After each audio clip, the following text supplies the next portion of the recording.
There are a ton of companies trying to get in on the credit card market, and one of them is Robinhood. They have a fairly interesting new credit card, and the question is it worth it? My name is Sean, and I'm here with my co-host. Hi everyone, I'm Sherwin. Today on the Credit Card BS podcast, is the Robinhood credit card worth it? Let's jump right in. So this is a card that purportedly has no annual fee. However, it requires a Robinhood Gold membership to apply for, and that's going to cost $6.99 per month or $75 annually. So, you know, I would say this does have an annual fee in a sense. Yeah, yeah, it's one of these like it's I think similar like I believe the Costco card also. I mean, of course, requires a Costco membership to apply for it. So it's like or the Amazon Prime card, right? How you have to have an Amazon Prime Yeah. membership. They're essentially it's an annual fee. I mean, it's like a bundled deal, right? So you're not purely paying for the card, but like if you don't have the membership, then Yeah, yes, you have I to think the buy. comparison to Costco is good. So now the main draw of the card is its earning rates. So there's 5x points on Robinhood Travel Portal, whatever. But the main shiny multiplier here is the 3x points per dollar spent on all purchases without a cap. So unlimited 3% back in a sense, because points are worth 1 cent each and can be redeemed into your brokerage account at no forward transaction fees, of course. But yeah, 3% unlimited on everything is way above industry standard, I would say. Generally, the most you're going to get is 2x points or 2% back, unlimited for all purchases. Thinking about cards like the Wells Fargo Active Cash or the Citi Double Cash, for example. So, Sean, what do you think of this multiplier? Does that make this card a must have or very attractive otherwise? I mean, it's interesting. I think the biggest question is like, look, this is Robinhood we're talking about. This is not like an established bank that's been around forever. So it's like this is very much like a startup-y type card that's probably going to nerf the rates at some point. Now, of course, you have a little more protection in the sense that like there is a fee with it and things like that. What's going to happen though is there's going to be people that try to MS the hell out of this thing. Let's be real, right? Like an unlimited 3% earning card is pretty significant, and that's pretty easy to MS on because you have a pretty good spread.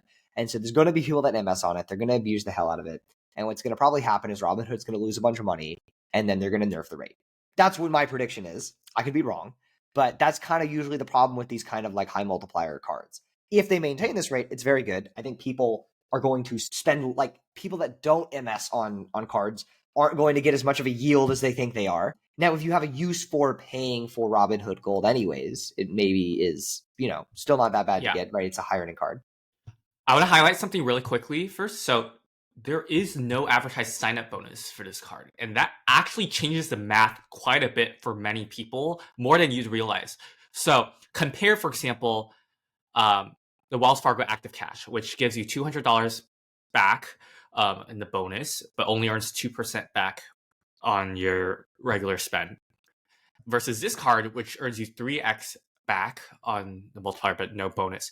You actually have to spend $20,000 on this card or more to break even and eventually surpass the value you get from that $200 bonus on the Wells Fargo Active Cash if you're only looking at that 1% difference.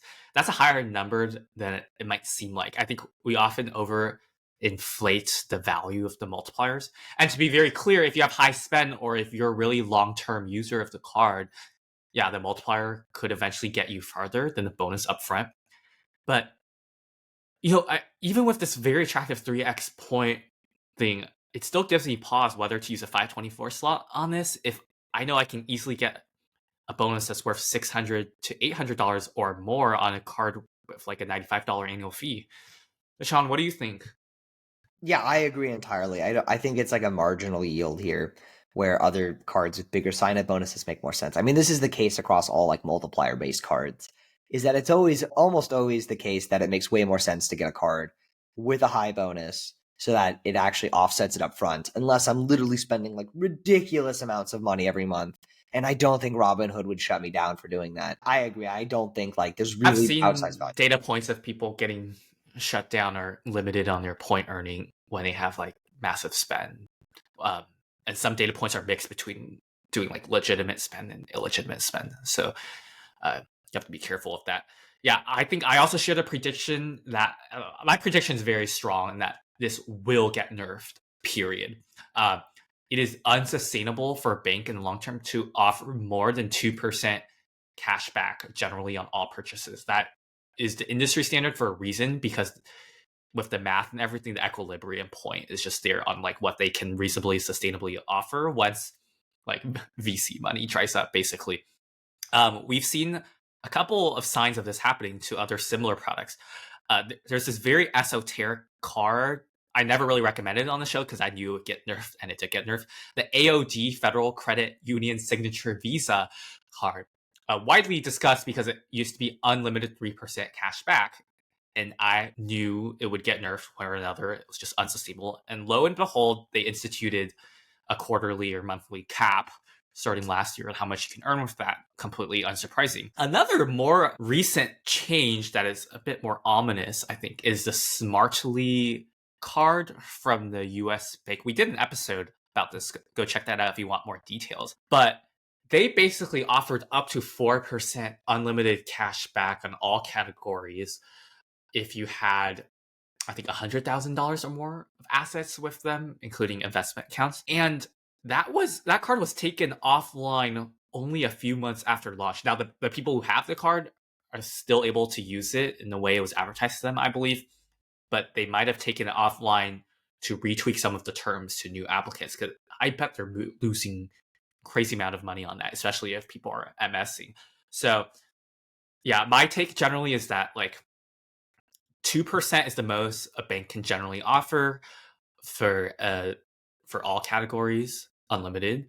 Otherwise, they're either a cap or a category limit. And then 3% is generally what they can offer for a particular category, like dining, gas, grocery. If you see a 4x or 5x, that's usually a capped per month or per quarter or whatever. But that's pretty standard. And like anytime there's a deviation from that, it usually gets nerfed in a year or two. Yeah, I totally agree. It's going to get nerfed. It's only a matter of time.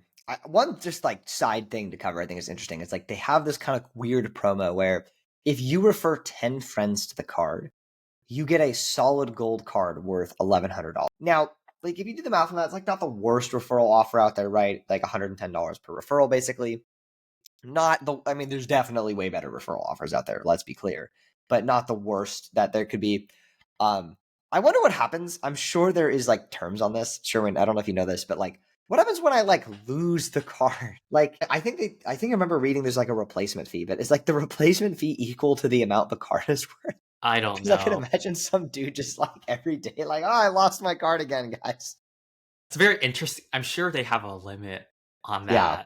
but I don't. I still think. I mean, gold card is shining cool and everything, but I'd rather get a bunch of like chase Money points. I or can use that points. higher Yeah. for referrals. But very interesting thing. I think a lot of these like neo tech, neo bank things are doing more of these like status symbol based referral social thingies. I don't know how to describe it, but it's like a marketing trend that seems to have worked. I wouldn't be surprised if like Built also goes this direction. But anyway, is the Robinhood credit card worth it? Let us know your thoughts down in the comments below. If you enjoyed today's episode, please like and subscribe, and consider using one of the referral links down in the description below if you're interested in applying for any credit card. It greatly helps support us. And Sean, why don't you plug our Discord? Yeah, so if you want to connect with an elite group of award travelers entirely for free, check out the Travel Lane Discord group at the link in the description.